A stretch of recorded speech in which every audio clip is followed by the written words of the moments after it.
therefore, I greet you from sunny Arizona. It is a blessing to be here with you all today. We have two awards, Prime Minister, that we would like to bestow upon you today.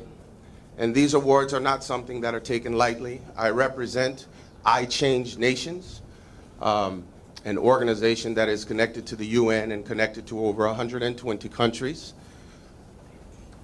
I stand in the stead of Ambassador Dr. Clyde Rivers, and at this time I'd like to bring Dr. Jamal Cummings, a son of the soil, to the front to present the first award for you, Prime Minister.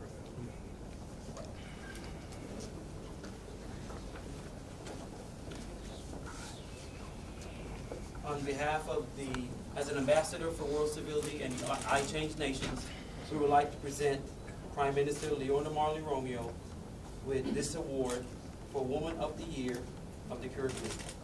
Given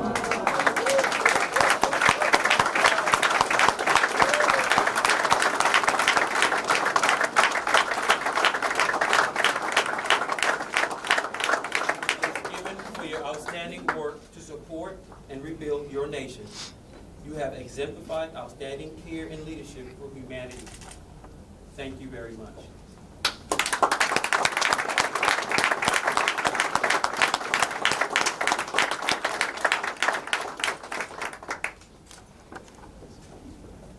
At this time, what I would like to do is to have you, I know it's a little crowded on the inside, but there's a screen behind you. There's a slideshow that I would like for you to see briefly before we present this next award.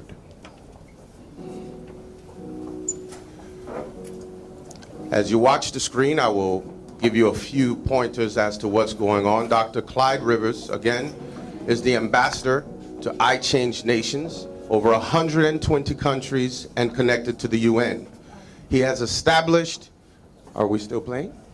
Okay. He has established this organization to create cultures of honor around the world. And we have decided that your Prime Minister has exemplified what it takes to take not only this country, beautiful St. Martin, to the next level, but to create the establishment of partnerships and relationships and collaborations around the Caribbean so that we can change the world one island, one state, one country at a time. Words that were merely uttered just a few minutes ago about sustainability, about rejuvenation, about bringing both sides of the aisles together. This is what we endeavor to do at I Change Nations. As you can see, there are countries from all around the world, presidents, prime ministers, everyone who has authority and who has accountability and responsibility to their people. We're creating cultures of honor. As that presentation concludes, I would like you to revert your attention back in just a few more minutes. I think there's 2 or 3 more slides, so that I can present Prime Minister Leona Marley Romeo with this prestigious award. And what I would like to say to everyone today, awards are not something that are just given, they are earned. And I have been back on the island of St. Martin. I think this is my 4th time. Ife Badajo, you are the one who brought me here initially. And I want to thank you. I'm a son of immigrants from Haiti, but I'm a World Civility Ambassador. Not because of anything specifically that I have done, but because of the heart that I have for people. So my delegation has come here from Arizona, and Jamal, again, Dr. Jamal Cummings, who is a son of the soil, came from Alabama simply to bestow these honors. We look forward to building with you, and any aid that we can give and assist, that's what we're here to connect, collaborate, partner, and help that sustainability that you and the Council of Ministers were talking about. So if you would just revert your attention here, please. This award that I would like to present you, Prime Minister Leona Marley Romeo, is a World Civility Day Statesman Award. This award is given to you for representing your country as a true statesman, someone who believes in your people, who will fight for your people, who will work hard for your people. And as you said before, leadership is about influence. It doesn't matter if everyone loves you or not. You have a job to do, and the responsibility rests on the shoulders. So as I present this award to you for honoring humanity here in St. Martin, we bless you from Arizona to California to all 120 nations that Dr. Clyde Rivers is in charge of.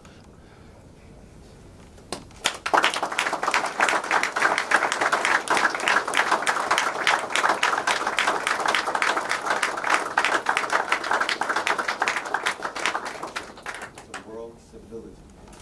So you are now a World Civility statesman on top of all of the other responsibilities that you've done. Thank you.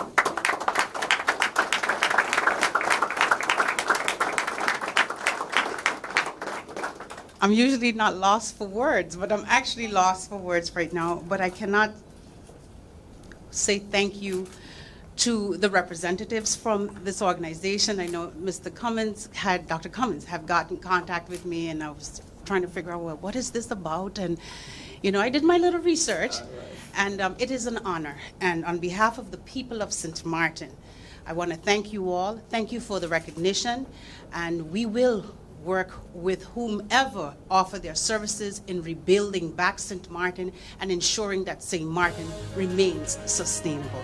Again, I humbly thank you. God bless you.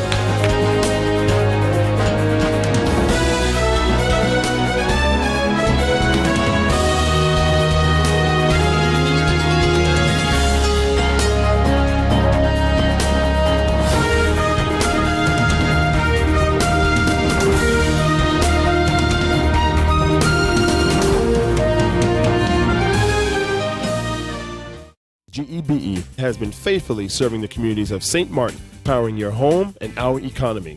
Come rain or shine, our qualified team of professionals are working hard 24 hours a day to provide you and your family with safe, reliable electricity and water.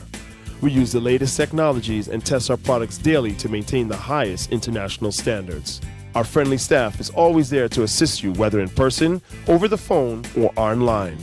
We are committed to constantly improving our products and services, making them more efficient, effective, and environmentally friendly to serve you better today and our next generation of clients tomorrow. GEBE, powering a brighter future. Our friend Megawati is here with tips to save you energy. 1. Turn your airco temperature up. 2. Use a ceiling fan instead. 3. Buy energy-saving products. Save some green with NVGEBE.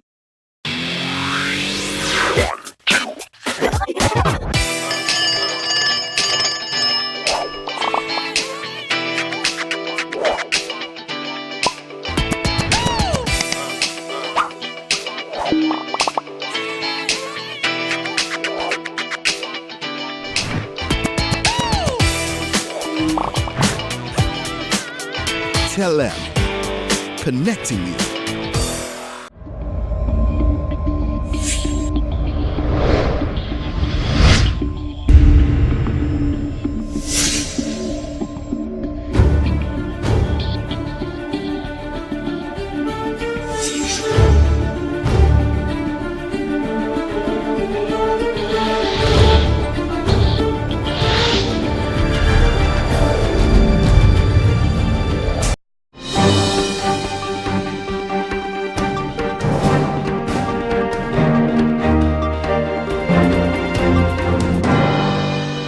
I would like to introduce Acting Minister Plenipotentiary, the Honorable Mr. Michael Summersall.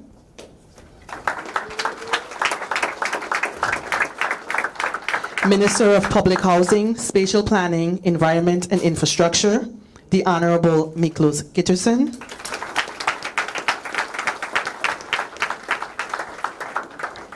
Minister of Public Health, Social Development and Labor, the Honorable Mr. Emil Lee.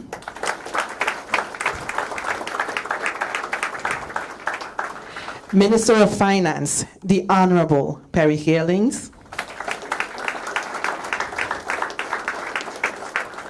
Minister of Education, Culture, Youth and Sport, and Deputy Prime Minister, the Honorable Mr. Wycliffe Smith.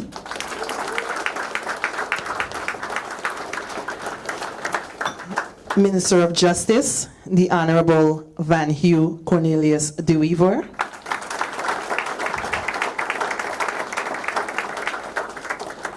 Minister of Tourism, Economic Affairs, Transport and Telecommunications, the Honorable Stuart Johnson.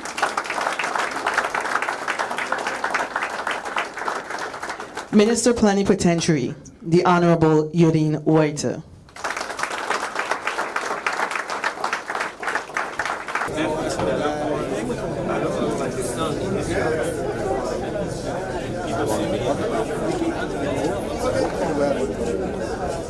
Many planting?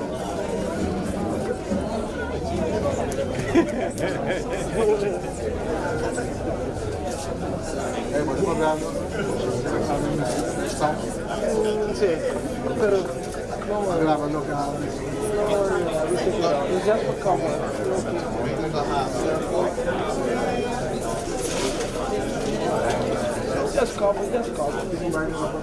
Everybody.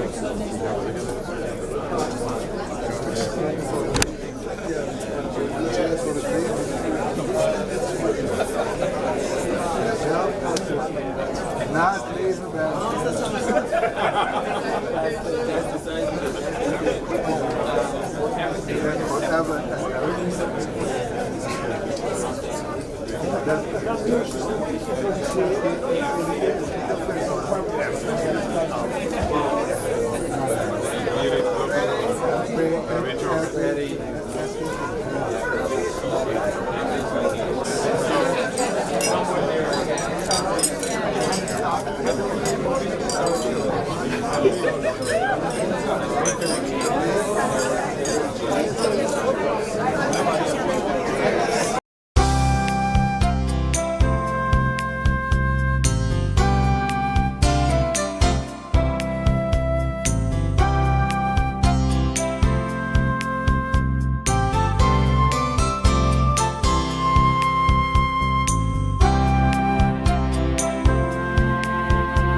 People all across St. Martin are switching to a more rewarding experience. The WIB MasterCard Fun Miles credit card, better known as My Card. Earn 1 fun mile for every $2 spent, even abroad and online. This will quickly get you a ton of fun miles to redeem for travel, shopping, food, fuel, and much more. But there's more to My Card. Worldwide acceptance, an EMV chip for extra security, and 250 free fun miles with first use. Switch to My Card today at WIB. Fun miles, from within your reach.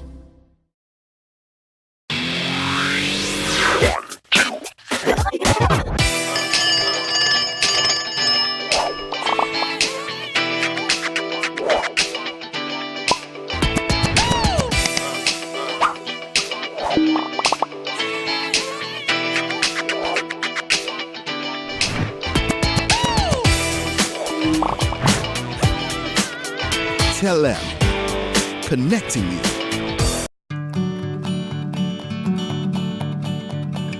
It's been said that behind every door, possibility awaits.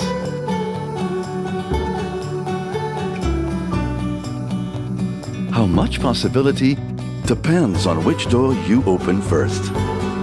Every day, we help our customers discover the possibilities in their lives. It all starts with a conversation. Scotiabank. Discover what's possible. 1, 2, 3, 4. This is how common it is to develop a mental illness, 1 out of every 4. 4. But there is hope. Today, most mental illnesses can be managed and treated. Visit your general doctor if you feel concerned about your thoughts and behaviors or have some difficulty dealing with some of life's issues. If you have been diagnosed and are suffering from a mental illness, keep in mind these 4 points to help you manage your mental health. 1. Get regular checkups with your general doctor. 2. Stay on your treatment plan to prevent relapses. 3. Find a strong support group in your family and friends. And 4. Never be afraid to ask for help and look out for the warning signs of your illness. Remember, you are not alone. We are as close as one. 2. 3. 4. Learn about mental health illness by going to the Mental Health Foundation's website at www.mhf-sxm.com.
With CFT, their meeting with the Finance Committee is currently scheduled for Tuesday, and that would be in the morning. It's a closed-door session. This is always the request for CFT. As you know, several members of Parliament have also questioned that fact, because following the meetings that the CFT would hold, you would have they would have a press briefing, So I always get a question when we have these closed door meetings of the Committee of Finance of Parliament with CFT. Why is it a closed door meeting? But I guess we'll have that again. But it is on a request of those who are coming to Parliament, in this case CFT, and so that will be on Tuesday. Any pertinent issues that you're looking forward to discussing with the CFT? Well, what we are surely going to be receiving is the a report and on the findings of the CFT. They come to Parliament, they give us an overview. I did not get a chance to peruse it yet because I think we only got it maybe yesterday.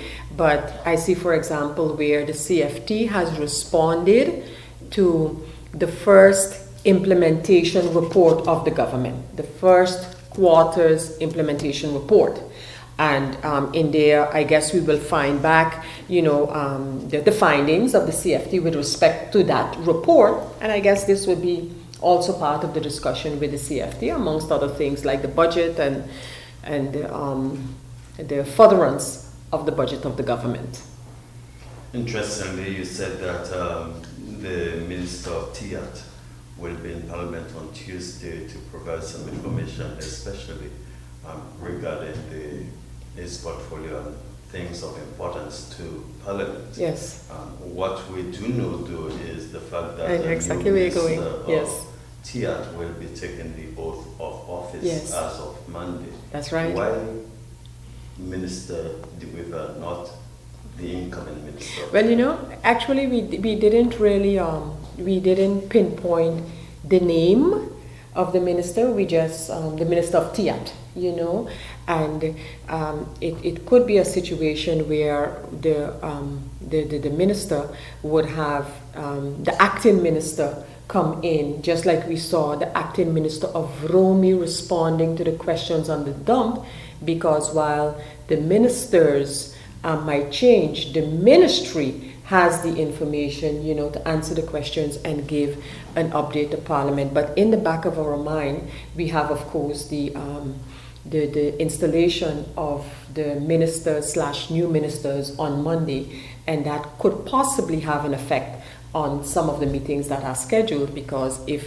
a minister is not able to substitute one that was there and remains there for one that comes in, I think it would be sort of difficult to have the minister sworn in, a new minister sworn in on Monday and come to Parliament on Tuesday. So we are keeping the swearing in the back of our minds.